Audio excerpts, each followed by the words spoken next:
Hoje nós vamos conversar sobre 3 acontecimentos, na verdade 4, sobre a Revolução Comunista na China de 49, a Revolução Cubana de 59, a queda do Muro de Berlim de 89 e falamos de passagem, na verdade, sobre a repressão na Praça de Tiananmen, na China, também em 89.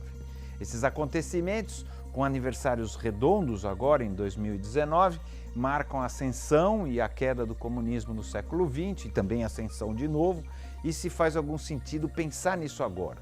E o que isso quer dizer para o futuro? Aqui com a gente, o professor titular de História Contemporânea da USP, Oswaldo Codiola. Quem é você? Oswaldo Codiola, professor de História Contemporânea na Universidade de São Paulo há 35 anos, professor titular. Atualmente sou vice-presidente do Sindicato Nacional dos Professores Universitários pela terceira ou quarta vez, já nem lembro.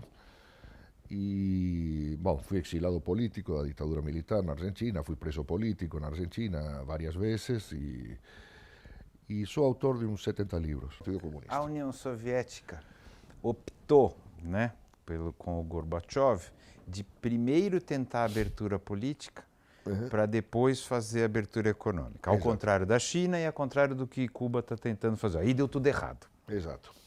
Não é isso? Sim. Você acha que o Gorbachev foi um erro gravíssimo? Você acha que... É uma opinião, eu sei que é meio complicado, mas assim, se você pegar a China, os caras fizeram assim, vamos primeiro abrir grana, mas não vamos abrir mão do poder. O Gorbachev falou, não, primeiro vamos fazer uma coisa mais democrática e depois a gente faz... E nessa coisa democrática estourou a União Soviética. A questão é isso e mais outros elementos que explicam Gorbachev e o fracasso. Não, claro, eu sei, eu estou sendo simplista, mas assim, é o contrário do que aconteceu com a China. Ele era obrigado a fazer isso, ele não tinha outra saída. Por quê? Porque ele foi votado pelo próprio Partido Comunista e ele vinha do aparelho de informação, ou seja, não era um anjinho, certo? Não. Ele foi apresentado como um anjinho. Como atual também. Como atual Putin, tá todos vieram daí, vieram daí. Então, o que fizeram? Eles o votaram como reformador, mas que ia reformar conduzido pelo velho aparelho de inteligência que tinha hegemonia no Partido Comunista. Só que ele era obrigado, ele tinha dois fatores que pesavam muito menos em China, que era, por um lado, a concorrência armamentista com os Estados Unidos da América, que tinha um peso enorme. Muita a China grana. estava, até certo ponto, afastada disso, porque a China não era tinha bomba atômica, mas não estava nesse jogo. Não estava no jogo de ter era da paridade. Série B, era da Série B. Exatamente. O jogo principal tinha dois times, que eram a União Soviética e os Estados Unidos. E os dois concorriam para tirar vantagem na corrida espacial, na corrida armamentista. Isso absorvia uma parte substancial do orçamento. Um ponto. Então, a reforma política era necessária para, de algum modo, tirar poder desse setor do exército. Um grande teórico, Castoriadis, que eu conheci, publicou nessa época, foi publicada aqui no Brasil, onde dizia que a União Soviética não era apenas uma ditadura, era uma ditadura militar. Quem exercia de fato o poder eram os militares. Fosse ou não verdade, me parece que era um pouco exagerado, fosse ou não verdade, o fato é que Gorbachev tinha que quebrar a ditadura militar, certo?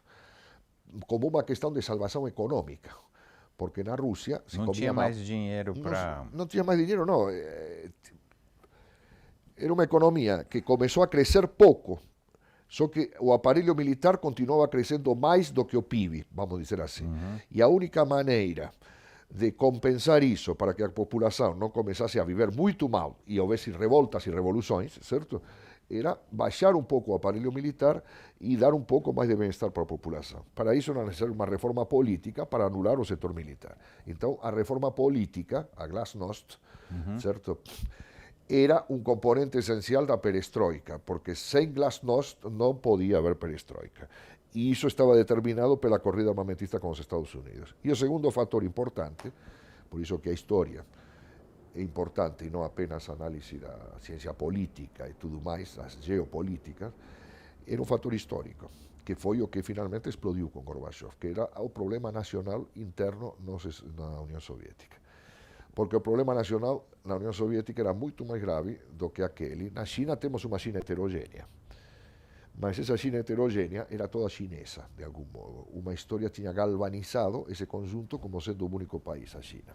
A União Soviética não, eram vários A União Soviética países, não. claro. A União Soviética tinha um conjunto de nacionalidades que se consideravam não russas E boa parte e submetida. e Né? Ela submetidas não aos era. russos, exatamente, porque a política de Stalin, inclusive, tinha sido a de destruir algumas dessas nacionalidades. O caso mais famoso, que foi uma bomba de tempo, apesar de que não era uma nacionalidade sequer reconhecida, foi o dos chechenos.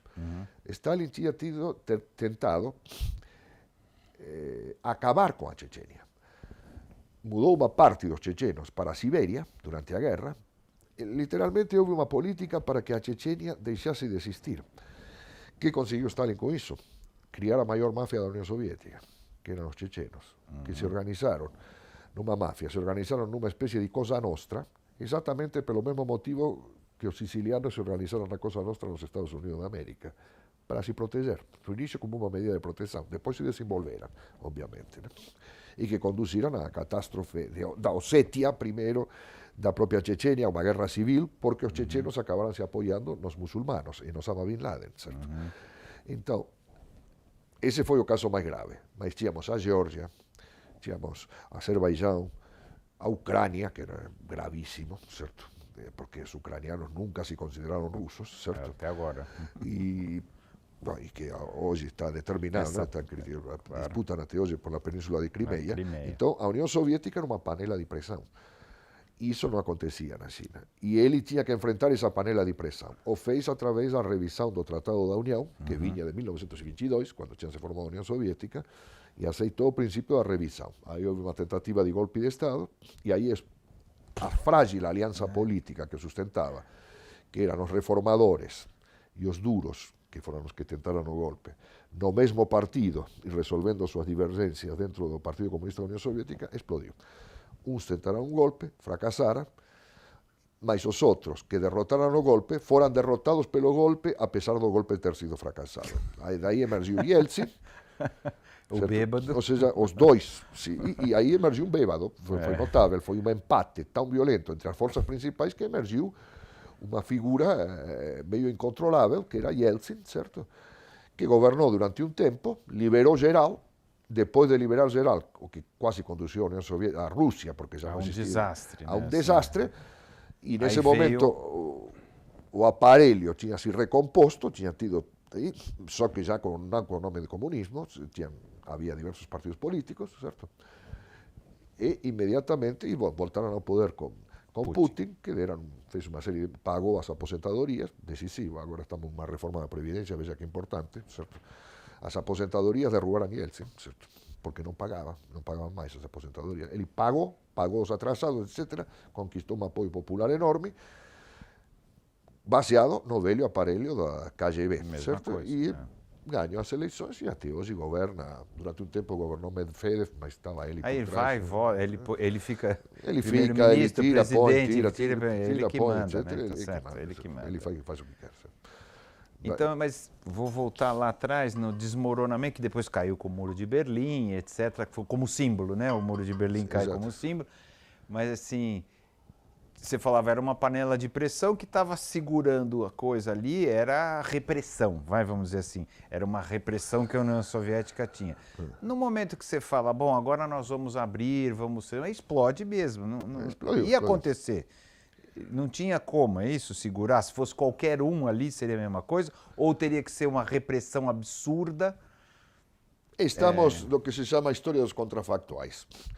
Se os duros, em vez de tentar um golpe contra Gorbachev, tivessem se segurado e aceitado alguma migalha que Gorbachev tivesse lhes dado, teria podido ser realizada uma revisão do Tratado da União, concedendo maior autonomia às repúblicas que atualmente são independentes, em vez de se passar da União Soviética para a Comunidade dos Estados Independentes e até agora há uma dispersão geral. Evidentemente, eu acho que é o seguinte, minha opinião, teríamos chegado à situação atual por outra via. De qualquer jeito. Por outra via. De outra maneira. O que eles tinham medo foi do que efetivamente aconteceu. O que eles tinham medo? Se nós concedemos independência a todas essas repúblicas vão ceder com o Ocidente. tanto quanto a Europa do Leste, certo? Claro. O episódio mais dramático na decomposição desse bloco, todo mundo sabe qual foi, e foi realmente dramático, foi a guerra civil, a guerra na Iugoslávia, certo? De um país que era forçado, né? Foi forçado pelo... Ele era mais ou menos também, não era? Era um forçado, não é isso? Era um forçado até certo... Era um amarrado de um jeito... Era amarrado até certo ponto. Porque artificial, não era? Em primeiro lugar, não tinha sido primeiro. A Iugoslávia não foi uma criação dos comunistas. A Iugoslávia existia como, em primeiro lugar, o movimento pró-Iugoslávia já existia desde meados do século XIX. Era chamado movimento ilírio. Os comunistas, quando chegaram, queriam ir além dos ilírios. Os ilírios eram os nacionalistas dos Balcãs, que pretendiam um país dos eslavos do sul. Iugoslávia quer dizer eslavos do sul, certo? Queriam uma federação de todos os Balcãs, num país único, certo? Uma espécie de União Soviética dos Balcãs, que incluísse a Iugoslávia, Bulgária, Grécia, parte da Turquia, Romênia, etc. Bom, muito bem. Bom, a história fez outra coisa. A Iugoslávia passou a existir durante a Primeira Guerra Mundial, se unificou em um só país como produto da Primeira Guerra Mundial sob uma monarquia, a do rei Pedro, certo? Então, portanto, a Iugoslávia não tinha sido uma criação artificial dos comunistas. Já reconhecia antecedentes muito anteriores, certo? E tinha sido unificado, como aconteceu com todas as nacionalidades europeias. A primeira tentativa de unificação foi de caráter democrático, os ilírios queriam uma república democrática de toda a Iugoslávia, e aconteceu com a Iugoslávia o que aconteceu com a Alemanha e com a Itália. Foi unificada, mas não foi unificada por uma república democrática, foi unificada por uma monarquia. Desse ponto de vista, a história da Iugoslávia apresenta semelhanças com a da Itália e a Alemanha. Quando os comunistas chegam ao poder, no final da Segunda Guerra Mundial, certo, encabezados por um croata, apesar de que os grandes combatentes contra o nazismo foram os sérvios, o fizeram numa aliança que essa questão tinha sido extremamente, que não foi fácil, porque a Liga dos Comunistas Jugoslavos, que já existia como Liga dos Comunistas Jugoslavos, era encabeçada por Tito, Josip Broz. Que depois virou o ditador, né? Exato, mas era um ditador esclarecido, pelo menos é o que dizem, era uma repressão leve, né? Não sei. Era uma repressão leve, tinha muito mais contatos com o Ocidente, fora o único dos países do bloco socialista que se filiara ao Fundo Monetário Internacional, certo? Ele fez um jogo de equilíbrio que faz, até hoje, fascinante a figura do Tito, que estritamente não era um marxista. Tito era, se pode dizer, de todos os líderes que se declararan comunistas neste planeta, o mais nacionalista de todos era Tito. Tito era basicamente un produto desa historia dramática da Yugoslavia e da tentativa de se encontrar, de facer de unha serie de nacionalidades con religións diversas, unha nación, certo? E Tito non se vía a si propio como un croata, se vía como un yugoslavo, así como os outros, e fixeran toda unha delicada construción no cual, tanto no Estado, quanto na propia Liga dos Comunistas, antes de que ela fose Estado, a direção fosse coletiva, e houvesse sérvios, montenegrinos, croatas, enfim, de todas, kosovares, todas as outras nacionalidades. E toda essa construção, que não era frágil, era real, reapareceu as divergências, em primeiro lugar como divergências religiosas, entre os bósnios e os sérvios a respeito de serem muçulmanos ou cristãos ortodoxos, sendo que até o momento de explodir a guerra civil, ou a guerra nacional, digamos, da Yugoslavia, esas diferenzas entre croatas, entre musulmanos, cristãos ortodoxos, prácticamente parecían coisa do arquivo da historia, porque nas mesmas cidades e até nas mesmas famílias se encontraban duas, três religiões diferentes, e não causava grandes problemas. De repente, esses problemas passam a ser motivo de uma guerra que foi atroz, onde um dos principais, Mladic, certo, foi condenado por um tribunal internacional como um genocida, certo? Houve episódios extremamente violentos, onde novamente fatores internos tiveran peso, mas no caso da Yugoslavia eu non teño a menor dúbida de que os fatores principais foran os externos, porque toda a historia comeza coa independencia da Croacia, que foi recoñecida unilateralmente pela Alemanha. Non pela Unión Europea, nem pelos Estados Unidos, foi a Alemanha, que estaba jogando nese momento nun jogo mundial que incluía a unificación europea sob a hegemonia alemã e a concorrência com os Estados Unidos, decidiu dar um passo ousado, reconhecendo a independência da Croácia, um país de 4 milhões de habitantes, certo? Se transformou praticamente num entreposto da Alemanha, certo? E num entreposto até perigoso para os próprios alemães, certo? Todo mundo viu a Croácia quase, apesar de ser um país tão pequenininho, quase ganha a Copa do Mundo de futebol, certo? Foi finalista da Copa do Mundo de futebol, com um grande jogador que no momento de festejar o vice-campeonato, não sei o quê, cantava junto com um cantor neonazista, certo? O hino nacional da Croácia, um país que por outro lado tinha o antecedente que de todas as repúblicas jugoslavas foi a que mais apoiou Hitler quando Hitler invadiu aquele país. Então, novamente, a ciência política, a geopolítica explica muitas coisas, mas não todas. Não todas. Algumas você tem que buscar na história. E buscar na história, inclusive na história muito pregressa, porque todos esses fatores não se explicam por fatores imediatos. Agora, né? De agora. Se explicam por coisas que vêm de muito tempo atrás, que muçulmanos, apoio dos croatas a Hitler, muçulmanos, etc. e tal, que de repente subem novamente. Mas a força, aqui se fez famosa uma vez, me lembro, num noticiário, acho que na Globo, tinha um jogador, que é atualmente comentarista de futebol, né? Um sérvio, Petkovic. Um grande jogador de futebol, por outro lado. Muito bom. Entrevista por uma entrevistadora da Globo, evidentemente, que ele fez a conversa habitual. Vocês padeceram o comunismo, mas se livraram dele, e Petkovic olhou para ele surpreso, dizendo, olha, fui enfermeiro na guerra, porque ele trabalhou como enfermeiro na guerra jugoslava, certo? E o que foi uma desgraça. Nós tínhamos um sistema socialista que funcionava muito bem num país grande, certo? Que nos obrigava a ser bilíngues ou trilíngues, etc. e tal, e de repente nos vemos numa situação de um monte de repúblicas que pesam bem menos, certo? E não foi. E brigando uma com a outra. E brigando uma com a outra. Matando o vizinho. Defendeu o sistema socialista, para grande surpresa da sua entrevistadora, que pensava que desde que ele ia ficou na moda, mal. que ele ia falar mal do comunismo. E que desde que virou moda falar mal do comunismo, todas as pessoas daquela área do mundo falam mal do comunismo, o que não é verdade. O que não é em absoluto verdade, inclusive temos fenómenos como agora um ressurgir nacionalista por parte de forças políticas que apoiam Putin de Stalin. Porque dizem, finalmente Stalin, sim, fez todas essas coisas que fez, mas quem garantiu a unidade da União Soviética, quem venceu os nazistas na Segunda Guerra Mundial, e lhe atribuem coisas que ele nunca fez, na verdade, e defendem Stalin, não já como um herói do comunismo, como era defendido naquela época, mas como um herói nacional, certo? Como um homem que defendeu uma coisa. Mas o Putin se gruda um pouco na imagem dele, não na imagem das coisas, mas dessa coisa, eu sou másculo, sou forte, eu sou isso. Sim, coisa que Stalin não fazia, né? Porque Stalin nem podia ser fisicamente mostrado dessa maneira.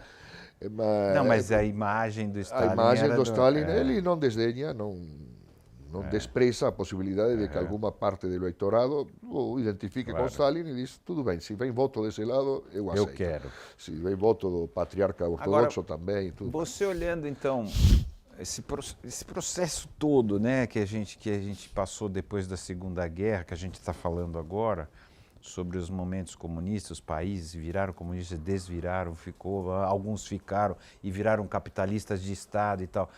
Como que você vê daqui para frente? O que você acha? Eu sei que é horroroso pedir, não é uma previsão, não é nesse sentido, mas existe um movimento aí. Para onde você acha que as coisas estão acontecendo?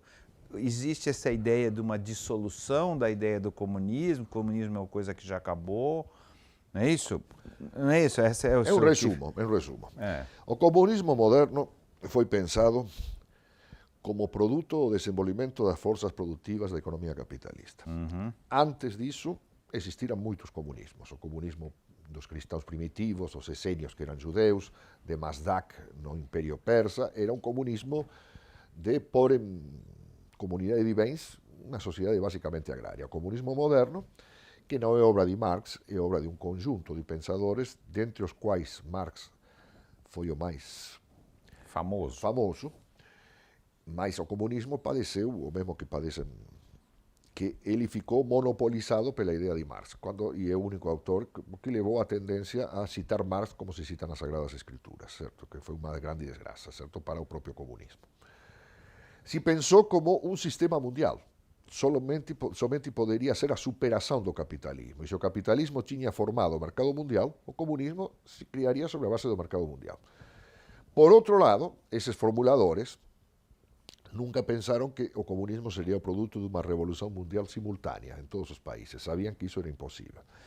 Haveria um processo histórico e esse processo histórico levaria finalmente a um comunismo mundial onde a própria palavra comunismo desapareceria. Por quê? Porque o comunismo seria a forma de viver. Então, portanto, não haveria nenhuma necessidade de dizer isto é o comunismo, isto é a humanidade, ponto e acabou, certo? Como dice a Comuna de París. A Comuna de París no se declarou comunista, declarou estamos aqui pela humanidade, se declarava humana, certo? Era a ideia da comuna mundial. Bom, muito bem. O que aconteceu na história? Em primeiro lugar, ninguém disse que ia ser simples. A história se revelou mais complexa do que os pensadores iniciais a pensaram, certo? Houve avanços e retrocessos, avanços e retrocessos. Evidentemente, a ideia de que o comunismo poderia se impor por concorrência econômica contra o capitalismo, sendo mais eficientes e mostrando como que era a ideia da construção do socialismo num país só, para que depois fosse acompanhado por todos os outros, pela pura força do exemplo, que era supostamente a ideia da União Soviética, essa fracassou com a União Soviética.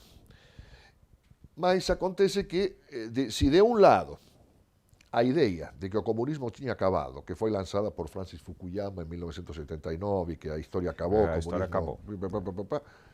Tudo isso se revelou pela história posterior como um erro. Ele mesmo depois admitiu que ele errou, né? Que alguma coisa que ele errou, certo? Não admitiu completamente ter errado, porque era uma ideia bastante elaborada, não é uma ideia tão idiota, certo? E não defendo ele. Mas ele se retratou depois. Se retratou de algumas coisas. Mas, por exemplo, quando lhe perguntaram na guerra de Iraque, é uma guerra provincial, falou, certo? No centro do mundo, a coisa está resolvida. O capitalismo venceu, o capitalismo liberal venceu e o comunismo não. Bom, tudo bem. Mas digamos assim, a ideia de que o comunismo iria simplesmente desaparecer como produto do fim da União Soviética, da queda do Muro de Berlim, se revelou errada. Depois, afirmar que o socialismo num só país não pode se impor economicamente, evidentemente eu afirmo essa ideia. Mas dizer que a outra ideia está completamente descartada seria também um erro. Por quê? Porque agora está se mostrando como exemplo que a China. Alguns sustentam seriamente que a China não está em direção do capitalismo, está em direção do comunismo por uma via travessa e que a China vai superar economicamente os Estados Unidos da América e vai, digamos assim, levar o mundo ao comunismo pela via do exemplo econômico. Ou seja que, vamos dizer assim, todas as ideias continuam na praça. E, finalmente, o comunismo não acabou porque temos a Coreia, a China, a Cuba, países que contam no mundo que são dirigidos por partidos comunistas. O capitalismo revelou non somente que non era un desenvolvimento pacífico e tranquilo, sino que revelou que provocaba crisis cada vez maiores. Ou seja, que iso volta a dar unha vigencia de desigualdades sociais e crisis económicas. Non? Desigualdades sociais dá un lugar a revoltas. Mas unha coisa é unha revolta e outra coisa é unha revolución. Certo? Iso já explicaba Marx. Certo? Revoltas e condenações morais do capitalismo já tivemos moitas. O problema é mostrar que as contradições do capitalismo conducen en direção de um sistema social diferente que será a superação do capitalismo. Isso era a revolução, não simplesmente uma revolta, né, contra as coisas que estavam aí. Então, todas as ideias, portanto, continuam na praça. E, portanto, dizer que a história fechou esta ou aquela possibilidade, não fechou nem sequer a possibilidade do fascismo. Provavelmente não com esse nome, certo? Mas a volta da extrema-direita em diversos países da Europa. Na Hungria, bom, na França, e não falemos do Brasil, no Brasil, na Itália, etc. Tá certo? Tudo mais. Ou seja que, de algum modo, toda uma série de episódios históricos que considerávamos, em algumas vezes, como superados, eles continuam na praça, mas não continuam como no passado. Porque hoje ninguém, em que pese a ascensão da extrema-direita, continua estando proibido na Alemanha e na Itália se declarar nazista ou se declarar fascista. Embora haja nazistas e fascistas, claramente, que se reconhecem como tais, mas os partidos não são legais. Certo? Tem que se declarar de outro tipo de ideologia, né? Separatistas do norte, qualquer coisa. Certo? Supremacistas. Muda o nome e... Exatamente. Então, portanto, a questão é ver as realidades econômicas, políticas e sociais reais por trás de toda essa dança e ver que tudo isto tem uma lógica, certo? O que ficou demonstrado, o que ficou pela experiência dos últimos anos, a partir da queda do Muro de Berlim, algumas coisas ficaram mais ou menos claras. A tentativa de se construir uma sociedade socialista, verdadeiramente fazendo jus a esse nome, num país isolado ou num conjunto de países isolados, não conduziu a nada, perfeitamente. No entanto, a ideia não está totalmente abandonada. Repito, a China está aí para provar o contrário. Certo? Por outro lado, esse socialismo em um só país da China também não se sustenta. Por quê? Porque está apelando. Porque não é um socialismo, porque está apelando cada vez mais para métodos de mercado. E é consumo. Você sabe que eu tive lá, é mais consumo do que num país capitalista. Sim. Especialmente assim, porque... A ideia do consumo está muito mais colocada do que, por exemplo, nos Estados Unidos, do que em Nova York, por incrível que pareça. Porque em Nova York e nos Estados Unidos nós já tínhamos uma crítica à sociedade de consumo. Então ali está um treco. Exato. Então, assim, na China não tinha sociedade de consumo, eles queriam consumir. E os norte-americanos já não querem consumir. Eu entendo perfeitamente, mas assim, é um pouco assustador, porque é difícil falar socialismo, chamar de socialismo... complicado esse espírito. É o paradoxo que constataram muitas pessoas que hoje em dia o socialismo, curiosamente, tem mais vigência nos países capitalistas avançados. Muitas pessoas, Bernie Sanders, se declarando socialista, vá Deus a saber o que Bernie Sanders entende por socialismo, quase ganhou, na verdade ganhou as eleições internas, só que perdeu por manejos internos. Ele quase ganhou da Hillary Clinton, como indicação do Partido Democrata. Então, quero dizer que a ideia do socialismo continua, curiosamente, continua vigente nos países socialistas mais avançados, certo? E a própria teoria marxista, faz alguns anos, aqui a Brasiliense publicava um livro de Perry Anderson, onde dizia que nos países que tinham sido berço do marxismo, o marxismo hoje é pouco atraente. A Alemanha, em primeiro lugar, certo? E nos países latinos, onde o marxismo prendeu forte, na Itália, né? Na Itália, na década de 40, 50... O Partido Comunista todos Italiano era mais... Sim, todos eram marxistas, praticamente não havia pessoa que não fosse... Todos eram marxistas de algum modo. E nos países anglo-saxões, o marxismo, historicamente, nunca tinha... Não foi bem. Não tinha ido bem. E agora aconteceu o contrário. Hoje, por exemplo, se você vê eu vejo a minha área, a produção historiográfica. A produção historiográfica nos países da Inglaterra e dos Estados Unidos tem uma forte influência, em alguns casos praticamente um monopólio da interpretação marxista da história, certo? Para não falar na Índia. Eu fui professor visitante na Índia durante um par de meses, fiquei a par da produção historiográfica, e me explicaram, toda a produção historiográfica indiana é dominada... Mas a Índia também está indo para a direita agora, né? Está indo pela direita, mas na inteligência indiana, contrariamente ao que se pensa, o marxismo é amplíssimamente hegemônico. Esses movimentos de direita, de esquerda, e que tem que tomar cuidado. A Índia é uma coisa da qual não falamos, porque a Índia está governado por um partido que alguns chamam até de fascista, que acaba de vencer as eleições, certo? Mas vários dos estados mais importantes da Índia são governados por partidos comunistas, certo?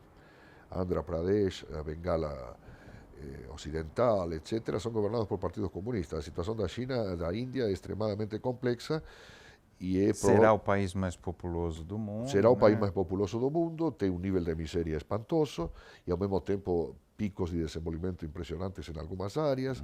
E, bom, então você vê o seguinte, estamos falando de comunismo. Qual que é a tua aposta? A tua aposta, assim, do futuro? Eu sei que é horroroso isso que eu estou te perguntando, mas como que você acha que vai ser? Se tiver que apostar agora, o que você acha que vai ser? O que vai ser? Vai, o único que se pode dizer é que vai ser uma grave crise, muito pior do que está se pensando, a crise econômica, a crise política e muito provavelmente a crise bélica, certo? Não acho que estejamos nas vésperas de uma terceira guerra mundial, mas sim estamos nas vésperas de conflitos regionais muito fortes que de algum modo são banalizados, e isso é o mais perigoso de tudo, porque praticamente se ouve falar de um conflito onde morrem milhares e às vezes centenas de milhares de pessoas e isso já se incorpora no noticiário como se fosse uma notícia banal. Acontece também no Brasil, né? Nós estamos habituados a ouvir falar de chacina numa favela e é praticamente como se fosse É mais uma notícia comum. É o prognóstico do tempo, certo? Ontem mataram 10 pessoas na favela. Tem gente que acredita em caos, que fala assim, que a gente está rumando para distopia ou que a gente está rumando para uma coisa onde as diferenças entre rico e pobre estão ficando tão grandes, seja lá sob qual regime, comunista, capitalista, tanto faz, que as coisas estão meio nos grandes países e que a gente vai viver em algum momento um caos. Vamos falar de... Você me falou em aposta. Aposta há um elemento de fé, é a aposta de Pascal, certo? Prognóstico não é fé. Prognóstico tem que ser baseado em elementos concretos da realidade. Se fosse pela aposta, porque todos somos um pouco pascalianos, certo? Eu aposto no comunismo. Por quê? Porque em dado momento da minha vida, e não por acaso, porque fui educado no catolicismo, meus pais não eram comunistas nem nada disso, certo? Eu fui levado a acreditar nessa teoria, certo? Por um lado. Então, isso seria uma aposta. Até aí, dizer, bom, você aposta porque você é uma pessoa boa, porque você acredita, porque você tem fé ou qualquer coisa. Não é fé. Segundo lugar, que temos os elementos da realidade. Uma crise cada vez maior. Numa dinâmica social mundial que é determinada pelo capitalismo, inclusive nos países que se declaram comunistas, como Cuba, China, principalmente a China, por um lado, e por outro lado, embora o fenômeno do desemprego e da pobreza sejam cada vez maiores, alguns dizem que já não temos uma classe operária, mas um precariado, ou seja, mas isso não deixa de ser uma classe operária, porque se é por falar em precariado, a classe operária inicial, aquela a qual Marx chamou a se unir no século XIX, era precária, também era precária, claro. Era demitida a qualquer momento, era tão precária. Pior do que agora. Exatamente. E Marx falou proletários do mundo unidos, quando os proletários que eram? Eram provavelmente muito numerosos na Inglaterra, um pouco numerosos na França, em algumas regiões da Itália, algumas regiões da Alemanha, e acabou. Uma vez perguntei para os meus alunos, quando Marx fala proletários do mundo unidos, o que havia mais no mundo, proletários ou escravos? E eu falei, a resposta era escravos, muitos mais do que proletários. Porque havia escravidão no Brasil, em partes da África, em partes da Arábia, etc. Eram muitos mais os escravos do que os proletários. E, no entanto, Marx não disse escravos do mundo unidos, disse proletários do mundo unidos. Por quê? Porque o capitalismo ia conquistar o mundo e essa era a classe chamada a renovar o mundo através de uma revolução, certo? Muito bem. Hoje, que é o proletariado? Incluídos os precários, e sem discutir se os precários são proletários ou não são proletários. Para mim são, certo? Hoje é uma classe muito mais numerosa, tanto do ponto de vista absoluto, quanto do ponto de vista da percentual da população, do que qualquer outra era histórica, certo? Entre 2 milhões e 3 milhões de pessoas para uma população de 7 milhões de pessoas, incluídas a China, etc, etc. Agora, não há um automatismo sociológico. O que quer dizer isso? Ninguém disse, e mais menos que ninguém, que quando os proletários sejam em número suficiente ou em percentual suficiente, eles farão uma revolução. No fundo, o dilema é o que se colocou Trotsky no final da sua vida.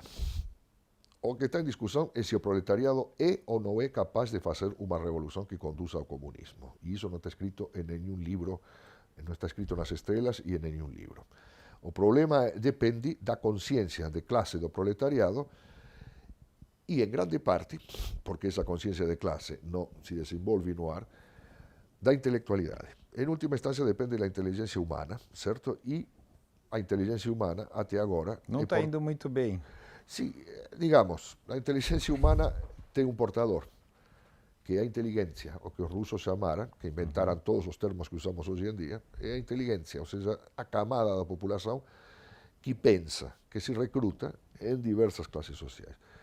Desses dois fatores, ou seja, da capacidade do proletariado de se organizar e de pensar, e da capacidade de inteligência de pensar realmente as contradições deste mundo e de se fusionar com a classe proletária, depende o futuro do mundo. Agora, esse processo tem um resultado dado por antecipado? Claro não, que não não. tem. Claro Não que tem. Agora, é um que é? No fundo, não é uma aposta. Na verdade, eu não estou diante de uma aposta, nem eu nem ninguém. Estamos diante de um desafio. E nós devemos Claro. pensar a vida não como uma aposta, mas como um desafio. Nós estamos sendo desafiados por uma realidade. A opção que nós fazemos nesse desafio é uma opção sempre, em primeiro lugar, individual, certo? E condicionada por muitas coisas, certo? E é o que vai determinar o que a gente Eu vai... penso, agora eu me movimento com uma bengala. Quando eu tinha 17 anos e fizemos o Cordobaço, certo? Eu não me movimentava com bengala, corria da polícia, fazia toda uma série de Agora coisas está mais que difícil. hoje eu não consigo. Eu espero que esta bengala não influencie minhas ideias, porque a respeito de muitas coisas, o fato de andar com bengala me influencia na cabeça, certo? Eu espero que nessa não, mas eu sei que eu sou, como todo mundo, uma pessoa que não apenas pensa, certo? Também come, caminha, anda, Claro. ama, odeia, etc. Tenho filhos, etc. Então tenho que me condicionar por todo esse conjunto de coisas. Portanto, mas continua sendo um desafio. Então, diante desse desafio, e a única maneira de responder a um desafio é aceitando o desafio. Se você o ignorar, bom, você se isola numa bolha e Na verdade, observa, você é objeto do que vai você é acontecer. objeto do que Você não é acontece e sujeito você de fica nada. sabendo através do noticiário, certo? E a outra Então, é um bom possibilidade é momento tentar para a influenciar. gente fechar. Eu sempre fecho com uma mesma pergunta, que é o nome do programa, que é: quem somos nós? Quem somos nós? Humanidade. Quem somos? Qual, do teu olhar, quem nós somos? Nós somos a criatura que a natureza deu a possibilidade de destruir ou de salvar o mundo, certo? A única criatura que nasceu, o único animal que nasceu com essa possibilidade. Essa possibilidade está dada pelo pensamento, pelo fato de nós possuirmos um cérebro e sermos capazes de transformar ou de destruir a nossa realidade. E quem somos nós? Somos a criatura que vive essa glória e esse drama. Ser humano é, obviamente, a coisa mais angustiante que até agora nos foi dado a conhecer. Nós não sabemos se existem seres inteligentes em outros planetas. Até agora isso não ficou comprovado. Enquanto não ficar comprovado, nós somos a criatura mais feliz e mais angustiada do planeta. E dessa contradição que resolvemos todos os dias, certo? Surge o que nós somos.